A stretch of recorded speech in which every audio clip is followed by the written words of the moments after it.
Hello friends, let's do the remaining 10 questions. Question number 11. 1 year ago, the population of a town was 18,000. In 1 year, male population is increased by 15% and female population is increased by 10%. Male population, female population. Male population 15% increase हुई, female population 10% increase हुई. If the total population is increased by 13%, total population 13% increase हो गई. Then what is the total number of males in the town at present? तो पहले हम इसको mixture and allegation से देखिए. यहाँ पर भी मेल और फीमेल को मिक्स करेंगे तब टोटल पॉपुलेशन बनेगी. तो ये भी एक मिक्सचर एंड एलिगेशन का क्वेश्चन है. अब 15 माइनस 13 2, 13 माइनस 10 3, 3:2 है. मेल और फीमेल का रेशो है 3:2. लेकिन ये अब हमें मेन ये जानना है जो ये रेशो आया ये कब का है, प्रेजेंट का है या 1 ईयर अगो 18,000 का है. तो जब भी हम मिक्सचर एंड एलिगेशंस लगाते हैं तो हमें ये देखना है कि हमने इसका बेस क्या है, ये जो परसेंटेज है इसका बेस क्या है. 15% किस पे इंक्रीज़ हुआ है, पुराने वाले पे ना. बेस जो है वो इसका बेस जो है वो 18,000 है. तो इसका मतलब 3:2 किसकी बात कर रहा है, 18,000 की बात कर रहा है कि 18,000 जो पॉपुलेशन थी वो 3:2 में डिवाइडेड थी.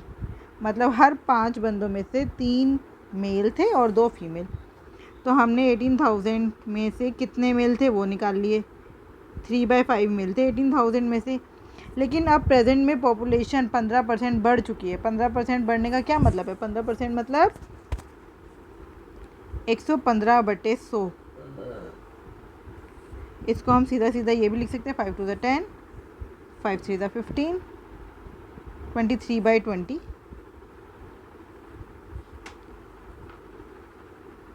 900. फिर से इससे कैंसिल आउट किया.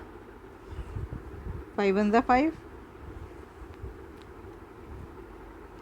5 1 the 5, 5 8 the 40, 180 इंटू 3 इंटू 23. तो इसको अगर हम मल्टीप्लाई करेंगे आप देखेंगे आंसर 12420 ही आएगा. देखो एक मेथड और है इसमें. आगे हम मल्टीप्लाई करने की बजाय हम ये भी देख सकते हैं इसका यूनिट डिजिट. 0 तो आएगा ही आएगा, 1 0 तो आना ही आना है. उससे बाद वाला मतलब 10th डिजिट क्या होगा. 8 3 24, उसका यूनिट डिजिट आया 4, 4 3 12. तो ऑटोमेटिकली 0 से पहले वाला जो हमारा डिजिट होगा वो 2 ही होगा. और इन सभी ऑप्शन में से सिर्फ एक यही ऑप्शन है जिसका 0 से पहले वाला मतलब 10th डिजिट का जो डिजिट है वो 2 है. Question number 12. ये पाई चार्ट हमें दे रखा है. The total income of all the 6%, ये 6% की इनकम की बात कर रहे हैं. 20,000 इनकी टोटल इनकम है. J1 the difference between the income of P4 and P1. P4 and P1 की इनकम के बीच का डिफरेंस 27 माइनस 19 कितना हुआ बताइए, 8%. The sum of the income of P2 P3 and P5, P2 P3 and P5 13 और 11, 24 और 20, 44%.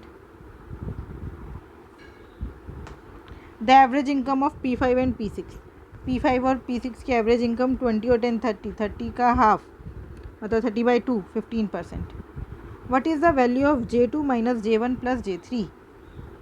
J2 minus J1 plus J3. J1 और J3 कितना है 23. 44 में से 23 गया कितना बचा 21%.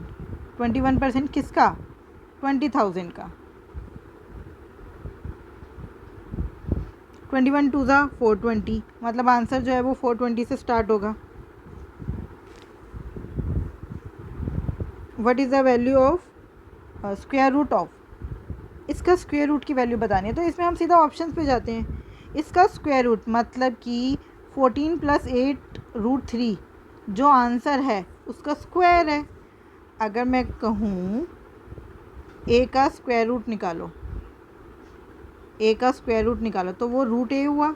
अगर √a का स्क्वायर कर दूँ तो वो a आ गया. तो ये अगर इनका हम स्क्वायर निकालें इन नंबर्स का, अगर वो ये आता है तो वो आंसर हो जाएगा. तो अब देखो ये आपको दिख रहा है प्लस में है, आपको पता है a तो ये जो नंबर है वो प्लस में आएगा क्योंकि हमें पता है a² + b² + 2ab होता है. a और b को प्लस करके तो 14 आ रहा होगा, a² और b² को प्लस करके. 2ab से 8√3 बना है ना। तो इसका मतलब आइडेंटिटी प्लस में ही है, माइनस में हो नहीं सकती। अब a² और b² को प्लस करके 14 बनाए तो 9 और 5 14, ये आंसर भी हो सकते हैं। 8 और 6 14, ये भी हो सकता है। लेकिन 8 और 7 15, ये कतई नहीं हो सकता। तो आप यहाँ पे देख लो, 2ab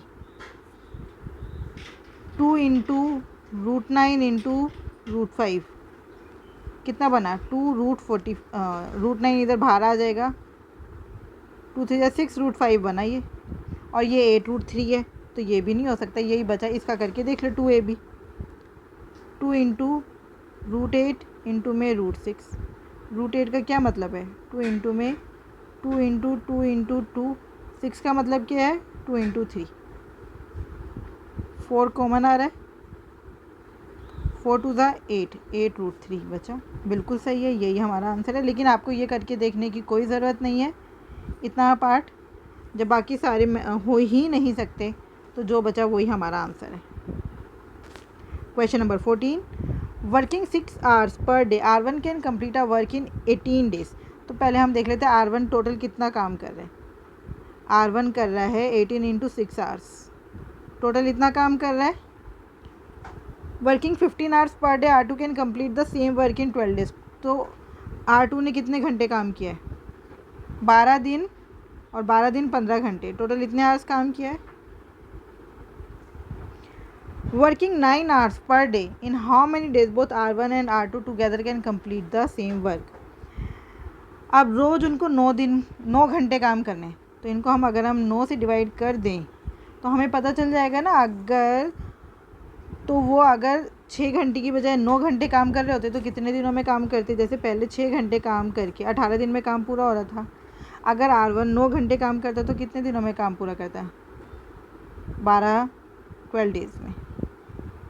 अगर R2 जो है वो 15 घंटे काम कर रहा था दिन के, अगर वो 9 ही घंटे काम करता तो कितने दिनों में काम पूरा करता है, 3 3 9, 3 4 12, 3 5 15, 5 4 24 डेज। अब ये क्वेश्चन सिंपल हो गया। R1 12 दिनों में काम कर रहा है, R2 24 दिनों में काम करना है, हमें निकालना है ये दोनों मिलके कितने दिनों में काम पूरा कर देंगे। बस सिंपल, R1 12, R2 24, एलसीएम 24 ही आया, 12 2 24, 24 और 1 क्या सही किया है, देखिए मल्टीप्लिकेशन गड़बड़ हो गई। 5 4 20, 5 4 20। आप इसको इरेज कर देते हैं। R1 12, R2 20, एलसीएम आया 60, 12 5 60, 23 60, 60 बाय दोनों ने मिलके उनका 1 यूनिट वर्क कितना है, दोनों मिलके 8 यूनिट काम करेंगे, टोटल है 60 यूनिट वर्क। तो 1 घंटे में ये लोग करेंगे 8 unit work, 60 bye 8, 4 15 4 2 15 by 2, 7.5 is the correct answer. Question number 15. The line chart given below shows the income and expenditure of 8 different companies. J1 the average income of A, C, D और E की average income. J2 average saving of B, F, G, H. हमें what is the value of J2 by J1?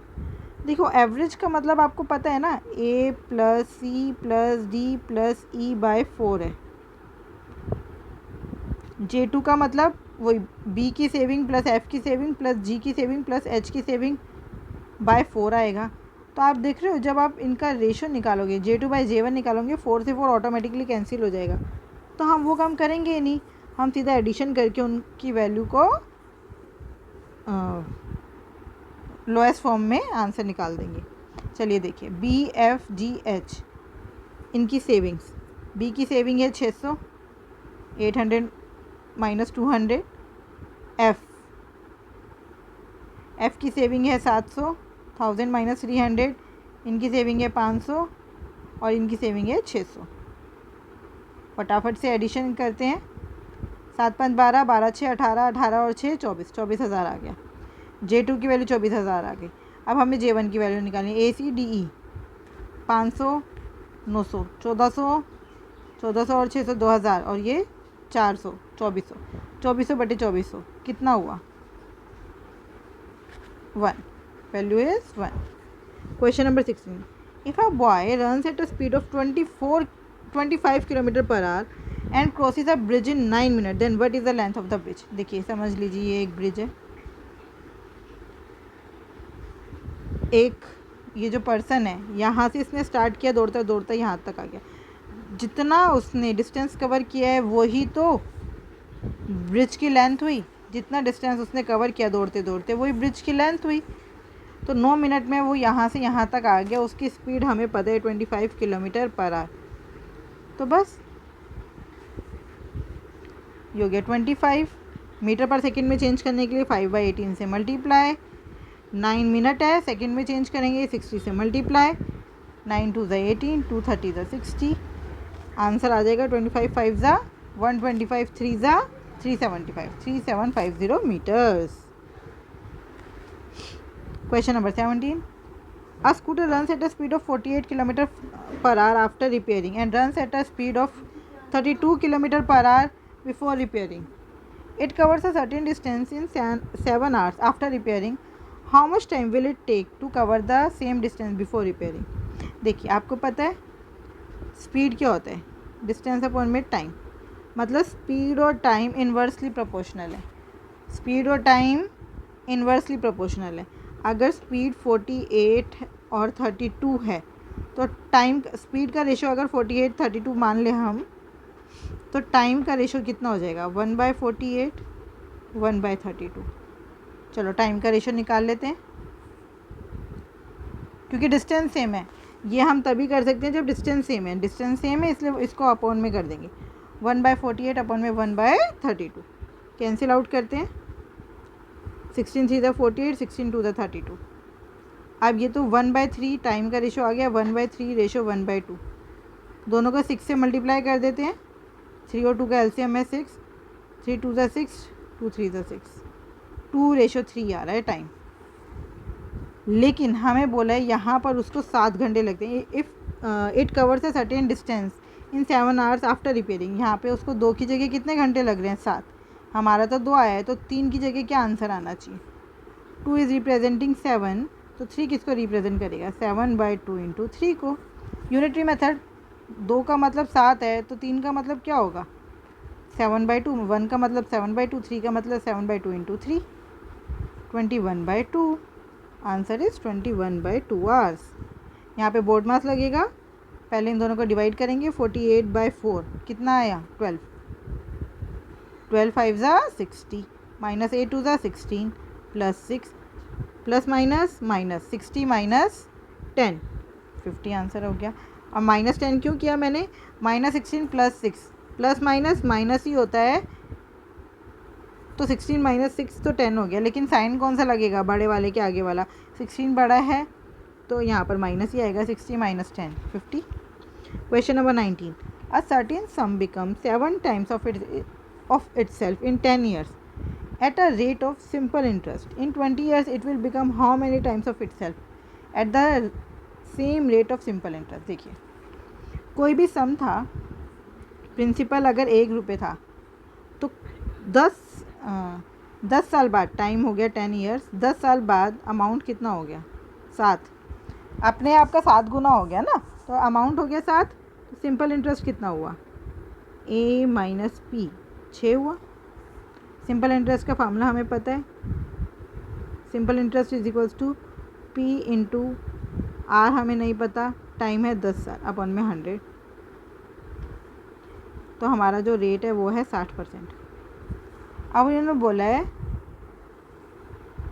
It will become how many times of itself at the same rate of simple interest, तो 20 सालों में अपने आप का कितने गुना हो जाएगा, तो पहले ऐसे ही निकाल लेते हैं, 20 सालों में कितना हुआ, प्रिंसिपल हमने 1 रुपया माना है, रेट हमारा 60% है, टाइम हमारा 20 साल है, बटे में 100, 6 2 12, ऐसा ही हो जाएगा 12। अमाउंट कितना हुआ, प्रिंसिपल प्लस SI, प्रिंसिपल है 1 रुपया, SI है 12 रुपये, 13, मतलब ये प्रिंसिपल का कितना गुना हो गया 13, तो 13 टाइम्स हमारा आंसर आ गया। Question number 20, perimeter of an equilateral triangle is 30 centimetre, what will be the area of the triangle. देखो पेरीमीटर है, इक्विलेटरल ट्राइंगल मतलब तीनों साइड्स इक्वल हैं, इक्विलेटरल ट्राइंगल मतलब all the 3 sides are equal. तो अगर पेरीमीटर 30 है तो एक साइड कितने की हो गई 10 सेंटीमीटर। और एरिया ऑफ इक्विलेटरल ट्रायंगल क्या होता है √3/4 a²। √3/4 इंटू 10 इंटू 10, 10 10 ज़ा 100, 4 की टेबल में 100 आता है 25 पे, 25 √3 is the correct answer. Keep practicing. Thank you.